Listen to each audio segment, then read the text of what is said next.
Hey everyone, and welcome back to the Inside Out Shift. I'm your host, Evgenia Baikova, business mindset strategist, and today's conversation is one I've been excited about because it's all about purpose, impact, and building something bigger than yourself. And my guest today is Nakeisha Washington, the visionary CEO and founder of Nyla STEMversity and the Nyla Nova Foundation, two powerful organizations dedicated to empowering underserved communities through STEM education and literacy initiatives. Nakeisha has over 20 years of experience in education and has served as an assistant principal, teacher, and STEM competition coach. She is also a motivational speaker, children's book author, and media personality. And she is deeply committed to making sure that every child feels seen, heard, and capable of greatness. And she is the newly elected director of the Leaders of Tomorrow program for the National Black MBA Association. Nakeisha, welcome to the show. I'm so happy you're here today. Thank you for inviting me. Thank you so much. I've been looking forward to this for a long time now. Yeah, I know. So let's start with your business. What is Nyla STEMversity? Who is it for? And what inspired you to create it? All right, great. So Nyla STEMversity is based off my daughter, Nyla. She was 2 years old when I came up with the idea. I'm a science teacher, assistant principal, and I just love science and math. And I realized everyone didn't love science and math, especially girls and girls of color. So as I had my daughter, I was like, I wanted something different for her. I wanted her at an early age to want to be, even if she didn't want to go into the STEM careers, but have the confidence and the passion. And then she go just to be a leader. And so how it got started is she would come to my classroom and ask, what is this? What is this? And I was like, that's a beaker. That's a microscope. And then a light bulb went off. And I was like, why do we wait till kids are in middle school and high school to really talk about STEM, which is science, technology, engineering, and math? Why do we start so late? So when she was 2, I started writing a children's book called Nyla Nova. And so she became the science superhero that goes around into schools, organizations, and she inspired kids of all ages, all backgrounds, of all generations, of how to embrace their inner STEM superhero. And so that's where Nyla Nova came about. And then from there, we developed Nyla Nova STEMversity, which runs like a university for young people. Nice. Yeah, nice. And I'm so sorry for the phone, but I love that. And it is so clear that it is so bigger than just a business idea, right? It is personal. Yeah. And we know that you spent over 2 decades in education, right? What was the turning point when you knew, well, it's time? It's time to step away and build something of your own. Yeah, so just a little bit about my past. I helped start and was founder of 4 charter schools here in Indianapolis. And I was on the board of a charter school and assistant principal of a public school that kind of turned a little bit charter. So I already had that experience of turning things around, going in, creating something new, but I never did it for myself. Mm-hmm. And so as I was in the classroom, I was sitting there just kind of frustrated with how things were going. It was around COVID time. And I was like, I think this is the time to, jump out here. And so my husband was just tired of me being just not motivated, not passionate. He saw my light kind of dim. Mm-hmm. He was like, just go for it. And I was like, I don't know. He was like, you've done it for so many other things and so many other people. It's time for you to do it for yourself. So I was like, okay, we're stepping out here. But I always tell other entrepreneurs, it was a little bit easier for me to step out because I did have a husband. He's retired military. Mm-hmm. So he had some kind of benefits that were in play that we could utilize while I was trying to build. Mm-hmm. I always say my 9 to 5 was my first investor. And so after that, then it was my husband. And so it just takes time. And so I know some entrepreneurs, we get so frustrated. We want to just jump out there right away. But I say, do it smartly because there is, once you're out there, you're out there. And so I did have help and background and support. And so that was the best thing that happened. And that's why I just stepped out there. Yeah. So it seems like you had a foundation, right? But also, that was such a big decision and shift because your career sounds pretty much strong, like you build it, right? Yeah. And it's interesting how all that evolved. I mean, your idea, Nyla Nova, it started like a book. It's a book character, right? Yeah, So how yes. did that original creative idea turn into what you were building for kids and families today? All right, so wonderful. So I was always love science, love education, but I love reading like the Nancy Drew novels and Encyclopedia Browns, where like they were go on these mysteries and they would figure out like the story. Like we would follow along and you would like, oh, this would happen. This is how it happened. And I was always the one to figure it out first, like who did it and why did it happen. And so when it came about trying to start this Nala Nova book, I was like, wow, she can be the science superhero that goes on STEM ventures, we call it, and she solved mysteries. Mhm. And she used her STEM skills. She used her tools, her calculator. She used beakers, and she used those STEM skills, computers, and just her hands-on stuff.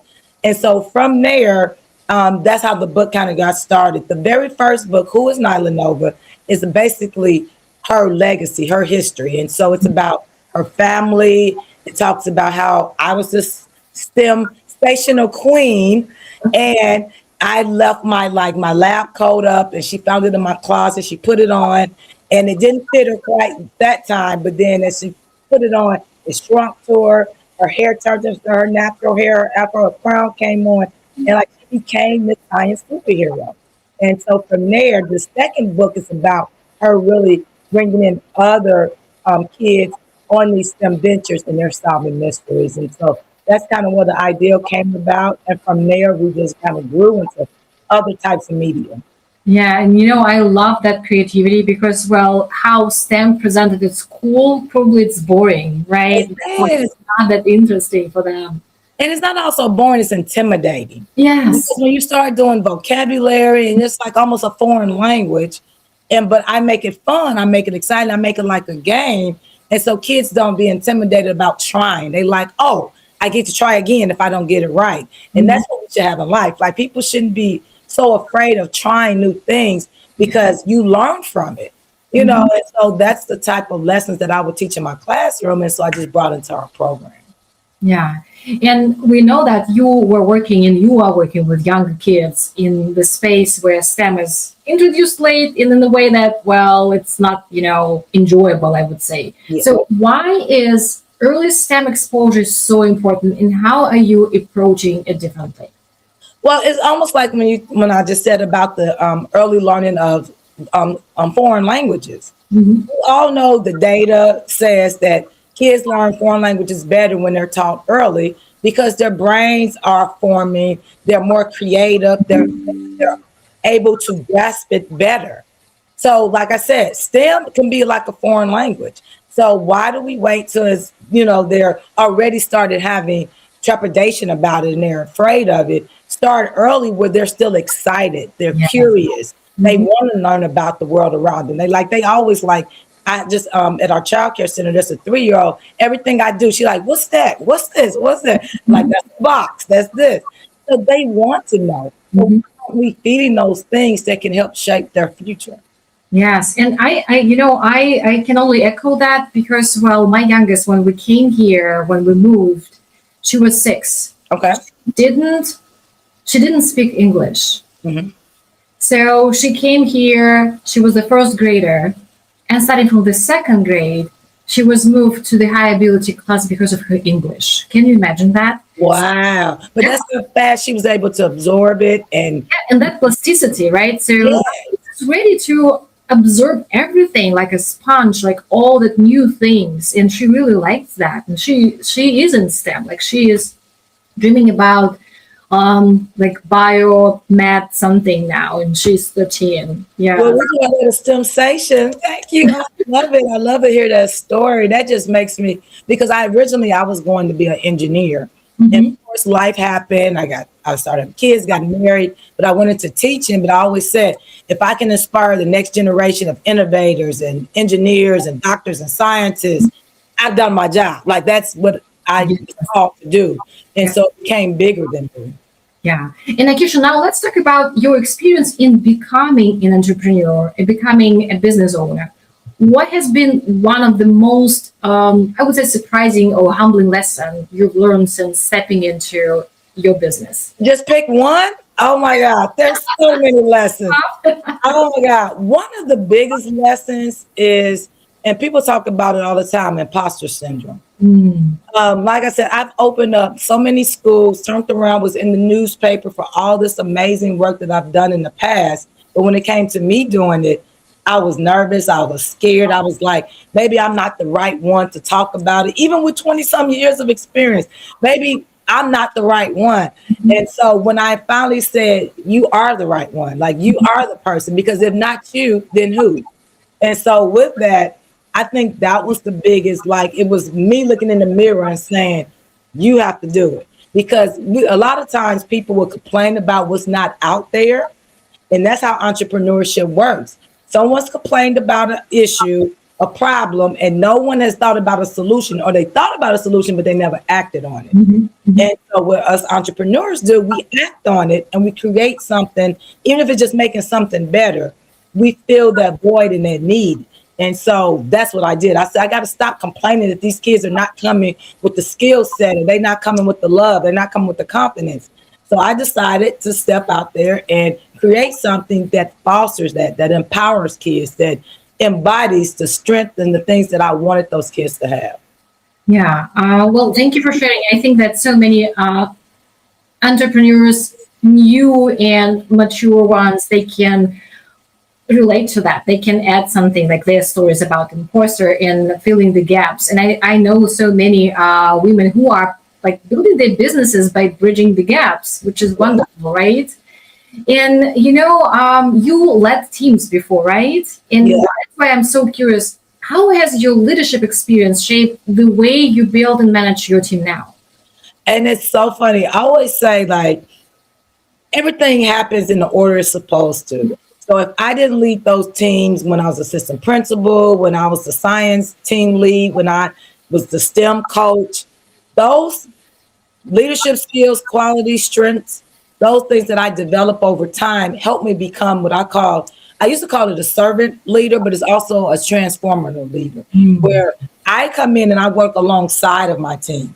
I tell them that I kind of work for them. I want to make their job better. I want to make their job easier so we can express that to our kids, our families, our communities, our clients, our funders, our supporters. Because if I don't pour into them, then they're not going to pour into who we're trying to pour into. And so what I've done is I don't want them calling me boss, even though they may do it, or CEO or founder.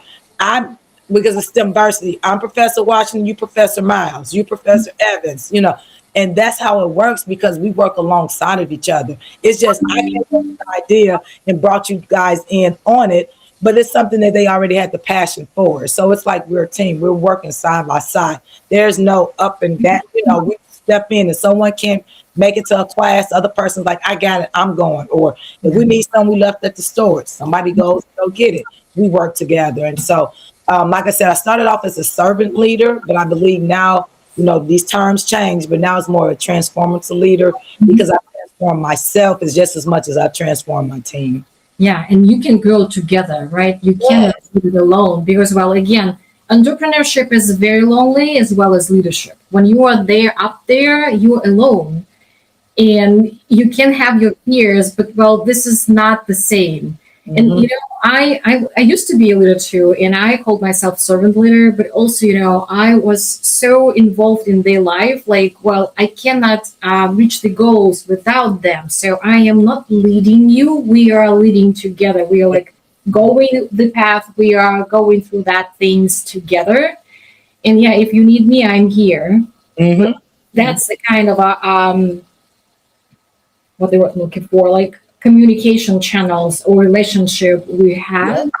Yeah, and only by doing that you can be a successful leader, right? Not just being, oh, I'm a leader. I beat my chest, and I know that's not, and that's how that's just a boss. That's not a true leader. That's just someone that has the title but doesn't have the fortitude to make things happen. And like they say, you can tell a great leader because people on the side of them, not behind them, Yeah. like need them to do everything for them and stuff. So. Yeah. Oh, yeah, yeah. And speaking of leadership, you are creating, I know that you're creating something and your kids are involved in that experience. So, how are you building a family legacy and your kids are in the process, right? So, what does that look like day to day? Because, well, it's a different relationship, right? Mom, kids, employer, employees, how all that working together?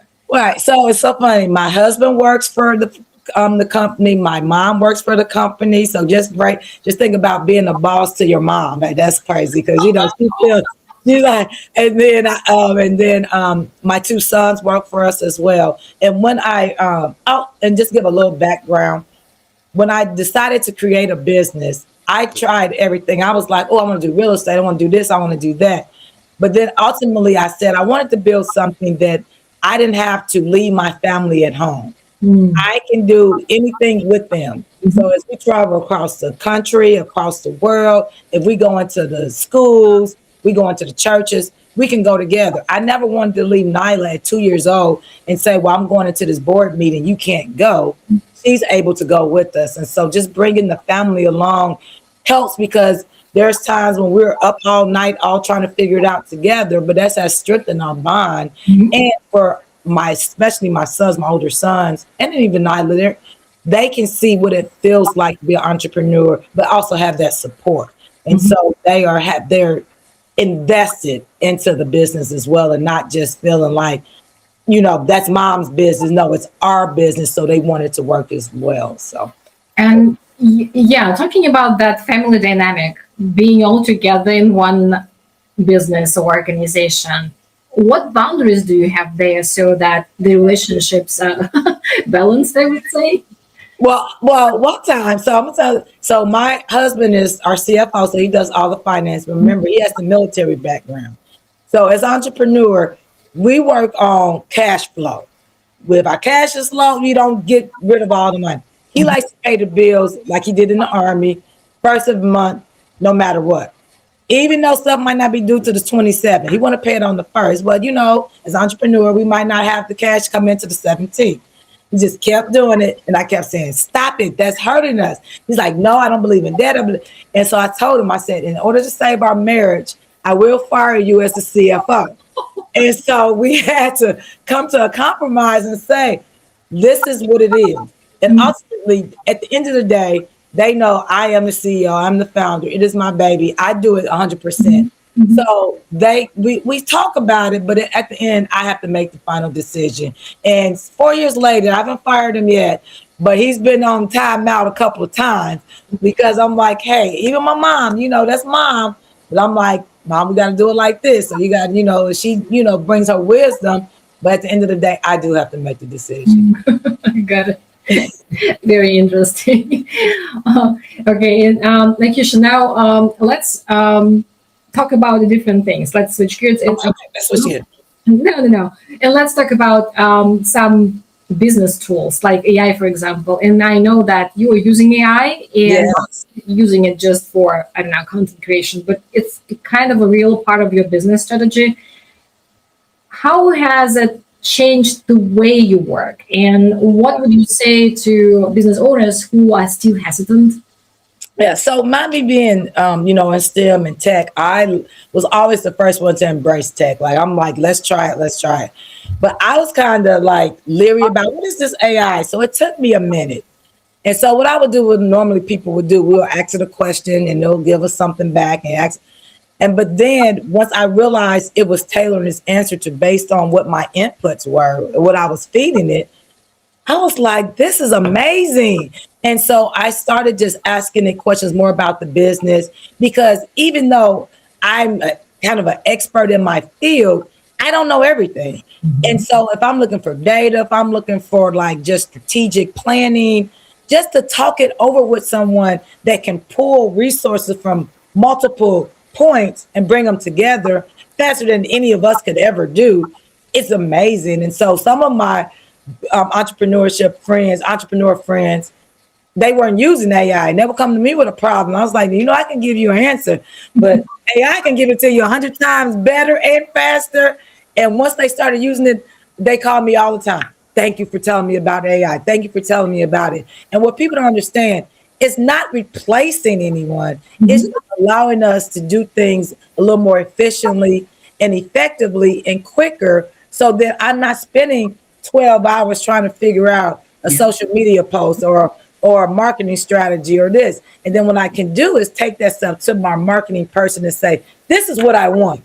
Because I will go to my marketing person like, this is what's in my head, and blah, blah, blah. And they're like, well, we're trying to figure out what's in your head, and it takes weeks. When I talk to AI, and AI is like, this is what you're saying. I'm like, yes.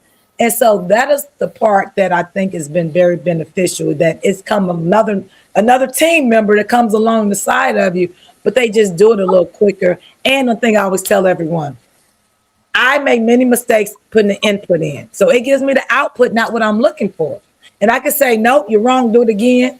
I can say it again. I can do it 100 times, and it doesn't get mad at me. Oh, yes. So that's the best part, because my workers would have quit by now. But you can do it. And then when you figure out what you really want, and then you can hand it off to your team.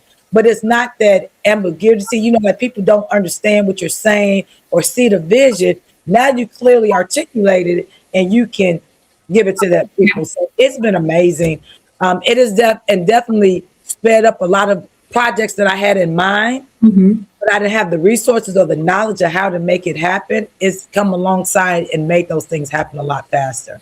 Yeah, and thank you for sharing. And, I would say that AI is enabler, right? Yes. Because you can have so many ideas, you don't know how to structure them. What are the, some fresh perspectives? What are the problems? What are the challenges that you can face? And it knows everything. Yes. And I usually refer, not it, but he. I don't know why, but it's him. Smart thing, yeah. And I also use it a lot, not just for content creation or checking something, proofreading. I use it to find some data that I don't know yet, and I have no time to read tons of articles and something like that. And also, I found it very beneficial to combine different AIs, because it seems like they have like different backgrounds. I don't know what. Just like people, they have different skill sets. And so you like, I use this one for this, I use this one for that. Exactly. Yes. Yeah. And Nakeisha, I have a fun question for you. So, if your business had a theme song, what would it be? Oh, we already have a theme song, and it's on YouTube, Spotify, iTunes. It's called Nyla Nova Taking Over. Oh, nice. And so we have a local rapper, Tevin Stutter, that came alongside. He loved what we were doing. And so he laid the rap down, and then Nyla does the chorus. And basically it says, Nyla Nova coming to your school, who makes learning cool? And then it goes on to how we educate and empower. It's a whole 2.5 minute song. And so when we go into schools, we play it, and the kids love it, and they dance into it. So we already have our own theme song. So it's Nyla Nova Taking Over. And we use kids from the neighborhood community center that we were teaching summer camps with. They're in the video. They help be a part of it. So they get to see them themselves. We had a real video photographer that does video shoot. It was a 3-day video shoot from at the community center, on a boat, by the Pacers, all of that. So we already got our Nyla Nova Taking Over. That's our theme song. Yeah, we'll definitely find it. I want to watch it. Yes. Yes, absolutely. And before we wrap up, I want to bring it back to the listener for just a moment. Well, Nakeisha, if just for anyone listening who is building vision-driven business on their own, or who are just getting the idea of starting the business, what's one piece of advice that you'd like to share? I always tell them, believe in yourself, bet on yourself. You can do it. Just don't give up. Get emotional. But the trials and tribulations that you're going to go through is going to shape and change you to make you the better person, the better mother, the better, father, the better whoever in the journey. And so it's not always the destination, it's the journey. And I had to stop and sit back and say, I might not quite be where I want to be, but I'm further along than where I used to be. And I become a better person, a better friend, a better mother, a better this. And so just believe in yourself and keep going, because if you're a spiritual person, God gave you that vision for a reason. It doesn't have to, no one else has to understand that vision. He gave it to you for a reason. You just have to make it happen. Yes. And, I also would like to add, and trust the process. Yeah, trust the process. Like I said, is don't worry about the destination, because as soon as you get to that one destination, you're gonna make another. Yes. You're like, oh, because I didn't think I would get there. I never thought I'd be full time and doing this. But then it started happening. I was like, oh, let me try this and let me try this. And so now we're trying to become a global brand. And so we're making our, STEM kits in Spanish, Japanese, Chinese. Like, we're transcending just Indianapolis. Like, it has become a movement. And when I truly say Nyla Nova's taking over, we're going to be everywhere. And that's what the smaller vision I had, but I made it. Exactly. Yeah.